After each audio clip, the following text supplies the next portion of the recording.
À la une ce mardi, la reprise des activités du CNDS, le Conseil national du dialogue social. Ce cadre de consultation d'arbitrage permanent entre le gouvernement, les employeurs et les travailleurs a fait sa rentrée solennelle ce mardi, en présence du chef du gouvernement ivoirien. Les résultats du BEPC, brevet d'études du premier cycle, ont été proclamés aujourd'hui. On enregistre un taux de réussite de 59,11% contre 58,62% en 2015, un progrès de 0,49%. Le point de l'édition 2016 du BEPC a été fait ce mardi par la directrice des examens et concours. En économie, les investissements en Côte d'Ivoire sur le premier semestre de l'année ont connu une nette progression. 219 milliards de francs CFA d'investissements ont été réalisés sur cette période. Information donnée par le Centre de promotion des investissements en Côte d'Ivoire, CEPICI, qui a dressé le bilan de ses activités ce mardi au plateau et puis à l'étranger, à Gao, dans le nord du Mali. La mairie avait interdit une manifestation qui a tout de même eu lieu ce matin. Une mobilisation de jeunes contre l'installation des autorités intérimaires issues des accords d'Alger qui doit commencer ce mois-ci. Le rassemblement a mal tourné, bilan 3 morts et des dizaines de blessés. Voilà pour le sommaire. Bonsoir à tous. Bienvenue dans la grande édition.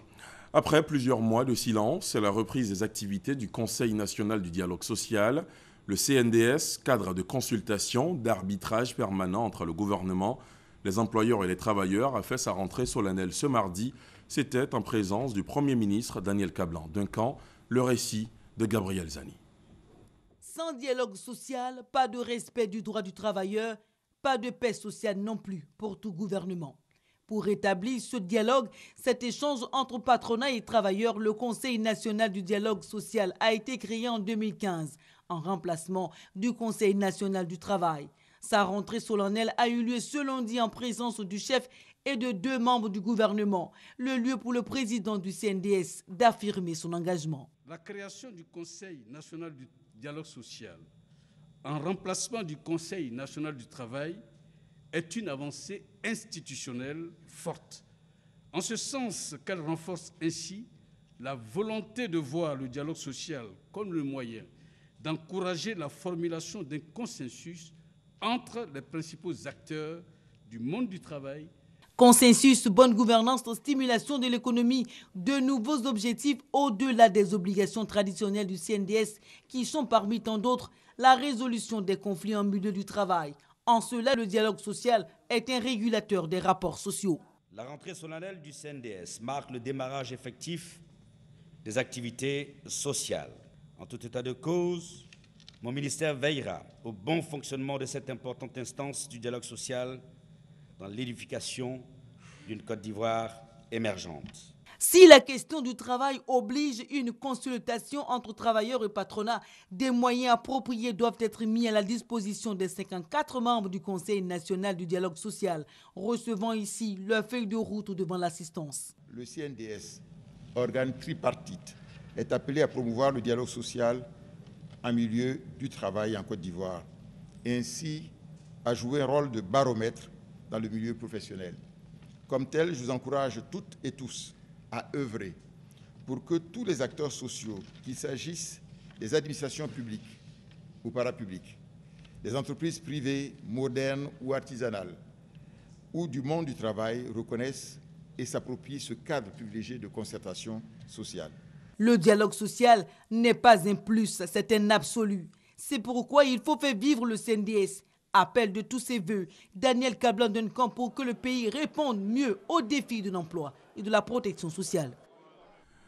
Depuis hier, donc, les activités du CNDS ont été relancées. Le chef de la diplomatie burkinabé Alpha Bari est depuis cette fin de matinée en visite à Abidjan.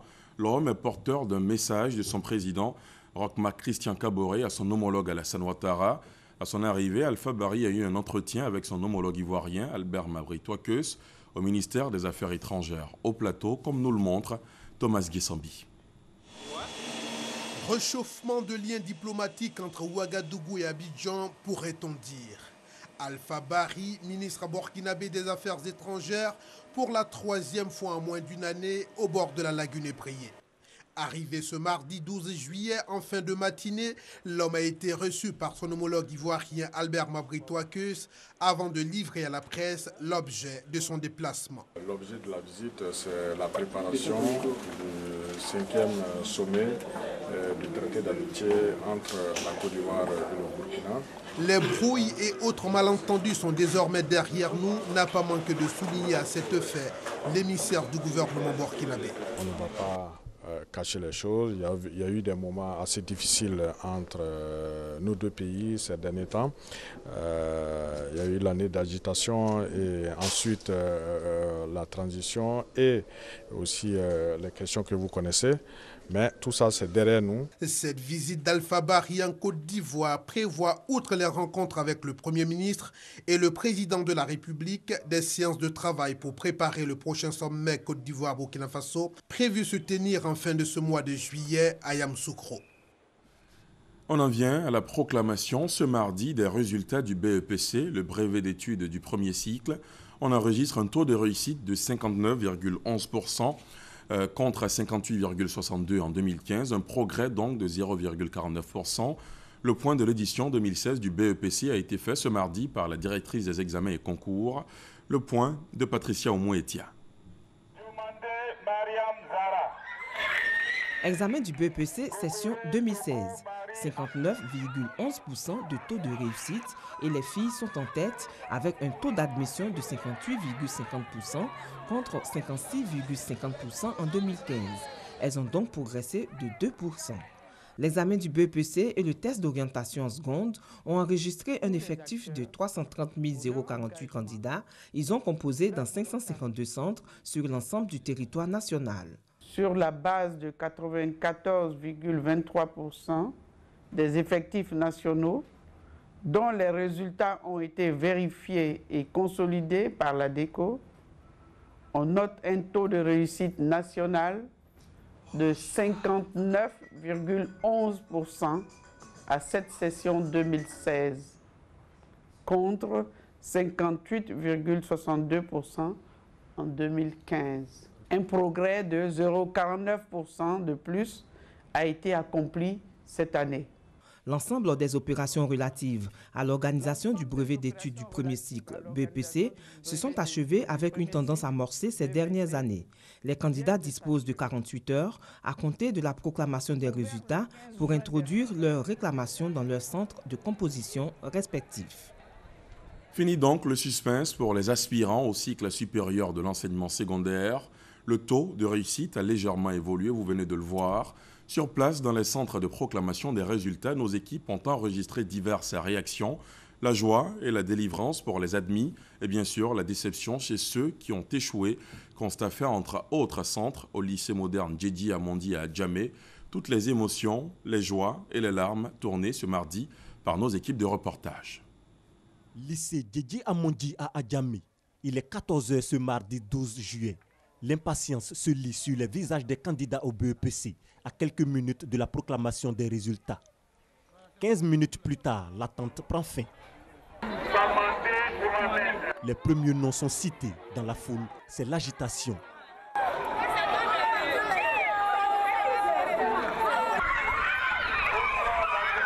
Chacun exprime à sa manière son émotion, des cris de joie. Il y a aussi des déceptions et des pleurs. Dans ce centre, sur 451 candidats au BEPC, 230 sont admis, soit un taux de réussite d'environ 51%. Plus de 16 000 candidats ont subi les épreuves écrites du brevet d'études du premier cycle et du test d'orientation en seconde dans la région de Béké. Doumbia Alassane Ouattara et les autres candidats sûrs de leurs bons résultats font leur entrée dans le centre où ils ont composé. Nous avions 530 candidats, il y a eu 196 admis. C'est après ces propos introductifs que les admis au BEPC session 2016 ont été appelés. Si au niveau national, le taux de réussite est 59,11%, au lycée moderne de Nembo, les résultats ne sont pas fameux. Les deux centres d'examen ont récolté respectivement 38,8% et 41%. Pour la région de Béké, le taux de réussite s'élève à 43,3%. Allô, maman, ça a marché, t'as pas croire un coup KO. Afoussia Tassilui est admise au BEPC session 2016. Comme elle, dans le Tchologo, ils sont 1404 admis. Dans cette partie du pays, un candidat, Abdoulaye Bamoulé Soro, 62 ans, attirait la curiosité de tous. Malgré son échec, il reste optimiste et entend revenir en 2017. Je souhaiterais que l'année prochaine, on soit 100 ou 150 candidats pour montrer aux enfants qu'il y a mis l'eau dans le coco. Dans la draine du Tchologo, c'est Kong qui rafle la palme d'or avec un taux de réussite de 93,82% avec 81 candidats présentés au BEPC, session 2016.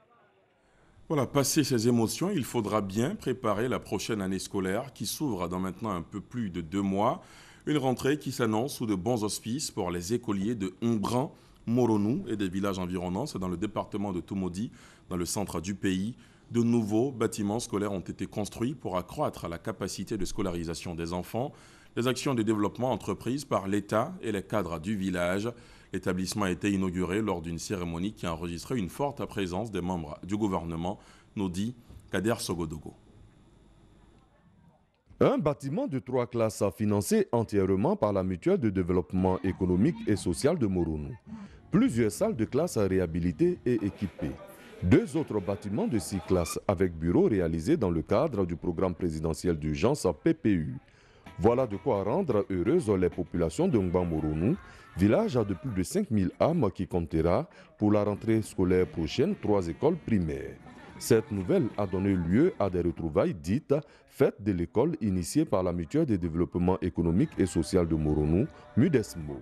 La population de Moronou vous prie de transmettre à son Excellence M. Alassane Ouattara, président de la République de Côte d'Ivoire, leurs sincères remerciements et l'expression de leur infinie reconnaissance. Réalisation à notre profit, nous sommes convaincus que l'émergence à l'horizon 2020 peut être une réalité palpable. Les ministres Maurice Bandama, ancien écolier du village, Raymond Goudou, fille de la région, ont salué le dynamisme de la MUDESMO. À leur suite, la ministre Maria Toukone, présidente de la cérémonie, et le ministre d'État Jano Aoussou-Kouadio, patron des retrouvailles, ont invité les populations de Ngbamoronou à persévérer dans la cohésion sociale, socle de tout développement. L'œuvre que vous accomplissez est immense. La présente fête de l'école est une occasion pour célébrer et rendre un hommage mérité à tous ceux qui ont façonné le parcours de l'école en Ngbamoronou. C'est dans l'entente, dans l'union que nous allons bâtir nos villages. Et c'est la sommation, la somme totale des villages bien construits, de nos unités, dans les villages, dans les villes, dans le pays, que la Côte d'Ivoire va retrouver la paix. Donc, vous êtes sur le bon chemin. La récompense des meilleurs élèves et le défilé des différentes promotions a commencé par celle de 1959, date de l'ouverture de l'école, ont contribué à animer la fête à Ngbamoronou. De retour de Ngbamoronou, le compte-rendu de Kader Sogodogo que nous venons de vous proposer.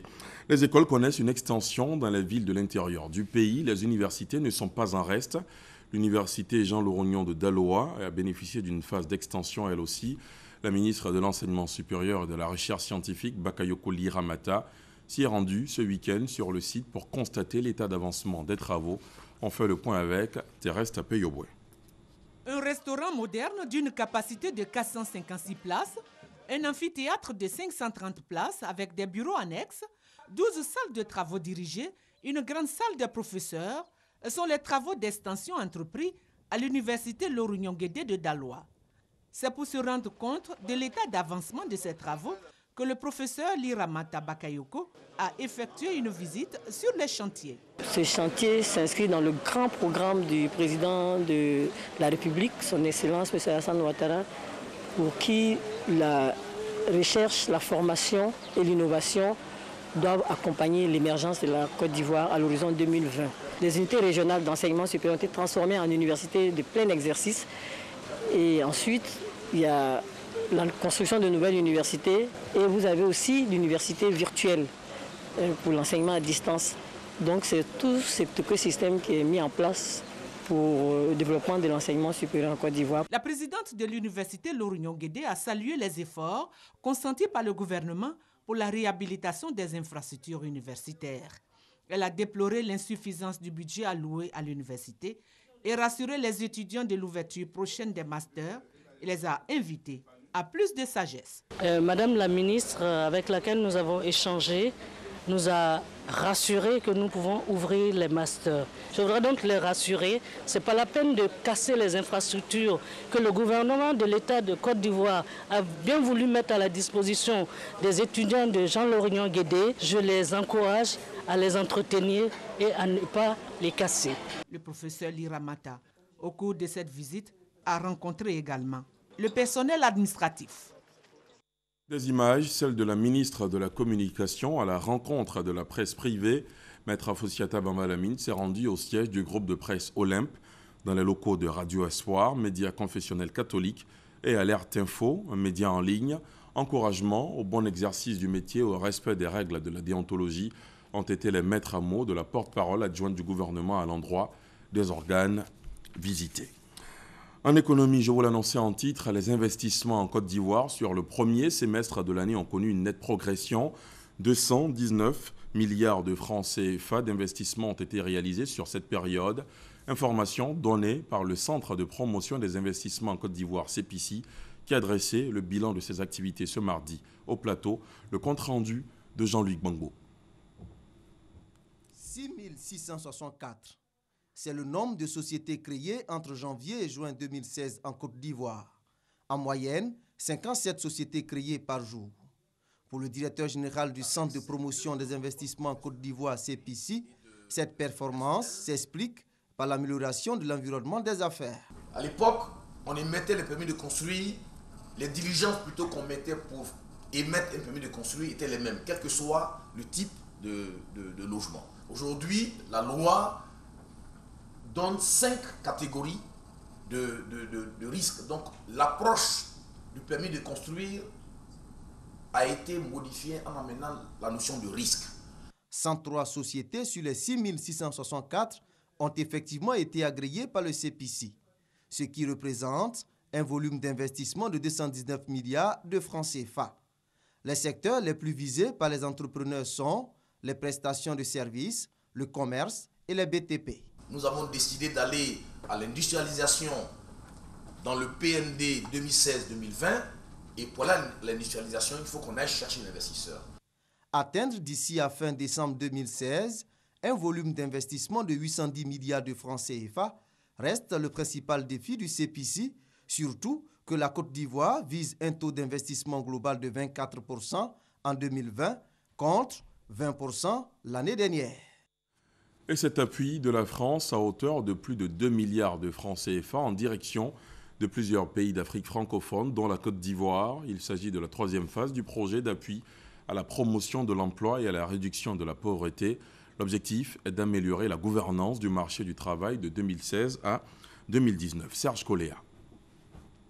Plus de 2 milliards de francs CFA, c'est le montant dégagé par la France pour aider les pays francophones d'Afrique à lutter contre le chômage des jeunes. Ce financement s'inscrit dans le cadre du programme d'appui à la promotion de l'emploi et à la réduction de la pauvreté dans sa 3e phase cette année. Pendant longtemps, on a parlé de stratégie de réduction de la pauvreté, de lutte contre la pauvreté, mais la question de l'emploi n'y était pas prise en compte. Alors qu'au niveau de l'Organisation internationale du travail, pour nous, la meilleure manière de se sortir de la pauvreté, c'est par le travail. Ce projet fait suite à la décision des chefs d'État après le sommet de Ouagadougou. Et donc, lorsqu'il y a eu ce sommet, qui a demandé à tous les chefs d'État de s'engager au niveau de leur propre pays pour faire en sorte, dans les plans de développement nationaux, d'intégrer la dimension emploi, dans les politiques macroéconomiques également. Et donc la France a accompagné cette initiative avec un financement. La Côte d'Ivoire, pays de concentration des activités de la PEP 3, entend mettre tout en œuvre pour le succès de cette initiative. Ils sont très nombreux, peut-être trop nombreux à attendre des réponses à leurs problèmes d'emploi. Et donc, par cette autre initiative financée par la France, nous sommes heureux de pouvoir avoir des éléments de réponse à cette attente de la jeunesse ivoirienne, c'est-à-dire leur emploi. Le projet APERP, lancé en 2007, a déjà connu 2 phases. Des résultats ont été obtenus au Bénin, Togo, Burkina Faso et au Cameroun. notamment l'amélioration du fonctionnement du marché du travail et le développement d'emplois par haute intensité de main-d'œuvre IMO. Un prix qui vise aussi à freiner le chômage chez les jeunes. Le prix Alassane Ouattara du jeune entrepreneur émergent a été lancé ce matin. Il est à sa 3e édition. Le concours vise à financer les jeunes porteurs de projets afin de tendre vers l'autonomie. Projet porté par le gouverneur du district autonome d'Abidjan, Aurélia Drokola Grascando. Kevin a 24 ans, il est porteur de projet et pour réaliser ce rêve, il lui faut un financement, mais... Par manque de moyens, je n'arrive pas à réaliser mes projets. J'attends une opportunité qui s'offre à moi de pouvoir réaliser mon projet. J'envisage comme ça créer une supérette. L'entrepreneuriat à travers la création d'activités génératrices de revenus, une idée qui ne manque pas chez les jeunes. J'ai un projet de monter un cabinet qui va se charger d'insérer les jeunes dans le tissu social. Et pour monter cette entreprise, actuellement, il nous faut 15 millions. À toutes ces préoccupations, le gouverneur du district d'Abidjan apporte des solutions en accompagnant l'État de Côte d'Ivoire dans la lutte contre le chômage des jeunes. Justement, la 3e édition du concours du prix Alassane Ouattara du jeune entrepreneur émergent vient d'être lancée. Il a pour objectif de financer des projets viables et bancables. Nous voulons donner aussi la chance à tous ceux qui sont entrepreneurs, c'est-à-dire ceux ou celles qui sont capables de concevoir un projet et qui sont capables de faire vivre d'autres jeunes à travers leur projet. Le prix Alassane Ouattara du jeune entrepreneur émergent a des critères. Ce concours est ouvert à tous les jeunes Ivoiriens, préférentiellement ceux qui vivent dans les districts autonomes d'Abidjan. Mais on ne fait pas d'exclusion. Ceux qui ont des idées à vendre peuvent postuler. Il faut avoir moins de 40 ans. Il faut avoir un projet chiffré. Pour les éditions précédentes, plus de 400 millions de francs CFA ont déjà été injectés pour la réalisation de projets jeunes. Le 6 août est la date butoir pour la réception des dossiers. L'Association professionnelle des systèmes financiers décentralisés de Côte d'Ivoire a rencontré à Yamoussoukro ses membres de l'intérieur du pays. L'objectif est de privilégier les échanges pour les rendre plus professionnels et performants dans un secteur financier de plus en plus innovant et concurrentiel. Les précisions de Kader Sogodogo. Créée le 20 août 1998 par l'ensemble des institutions de microfinance, l'Association professionnelle des systèmes financiers décentralisés de Côte d'Ivoire, APS-FDCI, est à l'intérieur du pays pour écouter et échanger avec ses membres.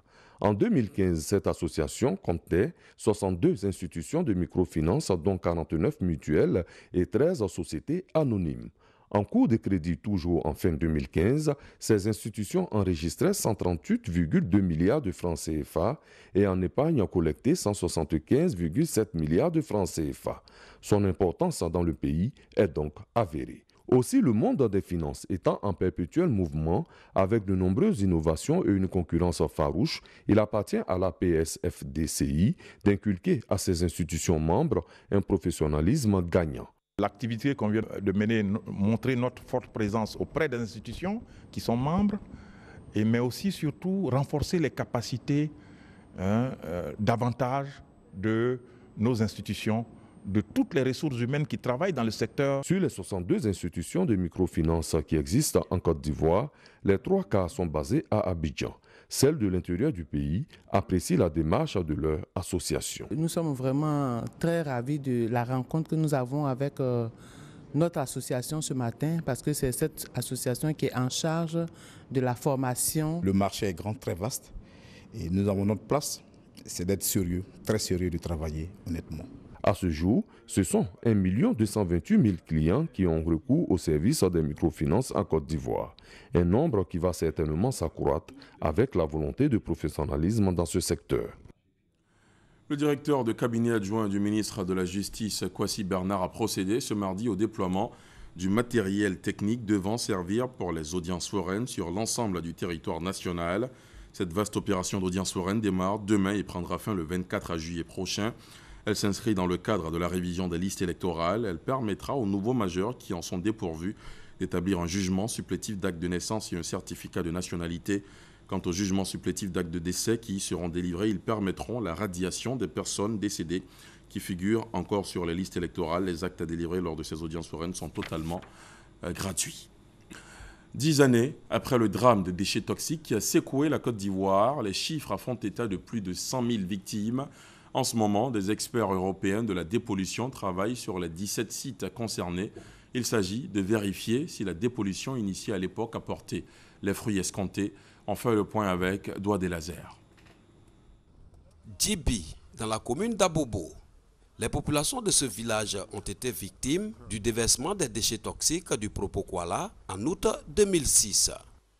Moi j'étais enceinte et accouché le 26. Vraiment c'était pas facile. Les gens ont voulu qu'on quitte mais c'était un peu compliqué, on est resté. Ça nous a fatigués avec le bébé, la toux, la grippe. Nous voulons qu'il fasse quelque chose, soit si c'est pour enlever ou bien bon, je sais pas.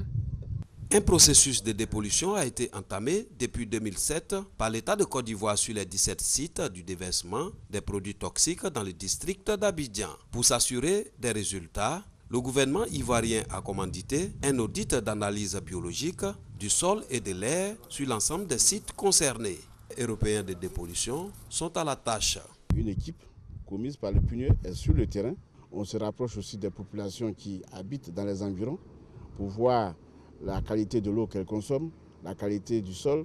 S'il y a des cultures qui sont faites dans les parages, on prélève ces cultures pour voir si elles ne sont toujours pas polluées par les déchets toxiques. À partir de ces résultats, nous verrons si effectivement les activités de pollution qui ont été faites il y a quelque temps ont été un succès et nous pourrons donc rassurer la population.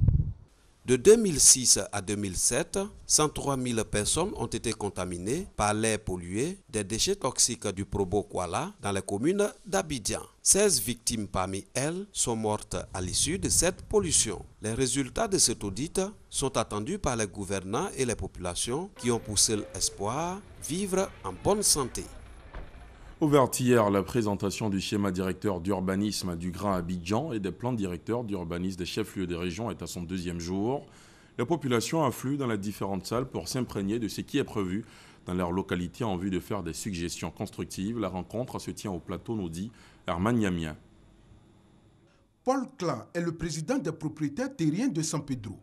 Il est ici à l'espace Serae Umoa pour s'imprégner du contenu du plan directeur d'urbanisme de San Pedro. Il y a des villages, vous voyez ici, qui sont engloutis dans le plan du futur aéroport de San Pedro. Ça risque d'être un peu le cas de l'extension du port.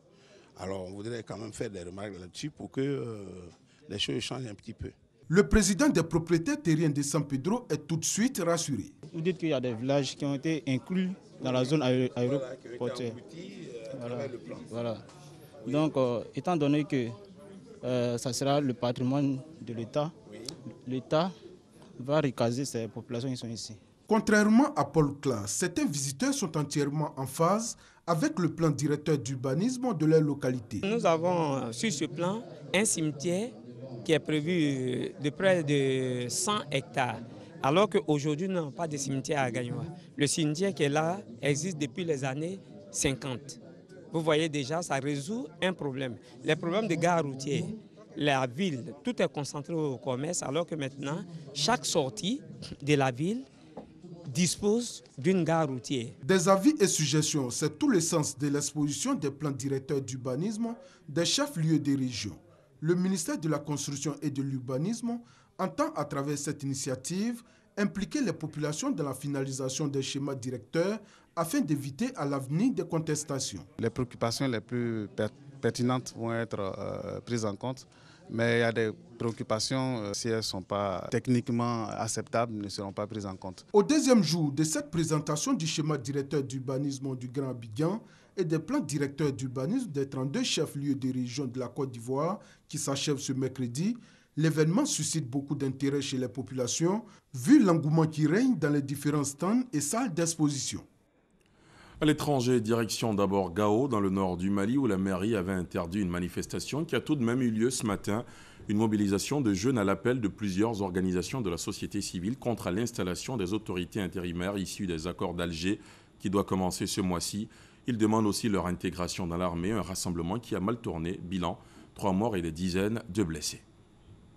Gao en ébullition. Plusieurs manifestants sont sortis dans les rues de la ville ce mardi matin pour dénoncer les modalités d'intégration des anciens combattants dans l'armée ainsi que le redéploiement des autorités intérimaires locales. Et ce, malgré l'interdiction de la mairie qui a évoqué l'état d'urgence. C'est alors que les soldats maliens venus sécuriser la marche ont ouvert le feu.